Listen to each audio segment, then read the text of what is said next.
Here I have DOOGEE S88 Pro, and today I'm going to show you how to insert SIM card and SD card into this device. So you probably thought that you will need this kind of tool to eject the SIM card and SD card slot, but not this time. You don't need this tool with this device, because you can eject SIM card and SD card slot using only your nails, like this, without other tools. And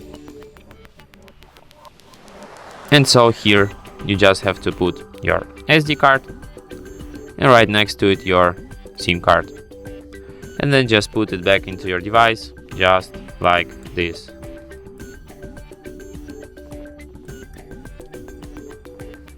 Oh, not this way.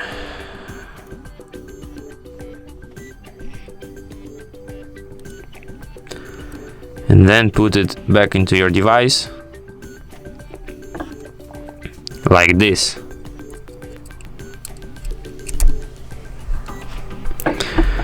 And as you can see, it immediately requires PIN code to my SIM card.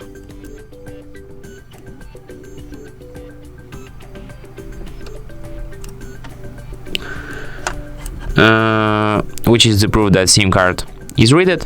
So let's enter my PIN code. And there's also notification that SD card found, which is the proof that SD card is also read. And that's it. Thanks for watching. If you find this tutorial useful, don't forget to hit that like button and subscribe to our channel.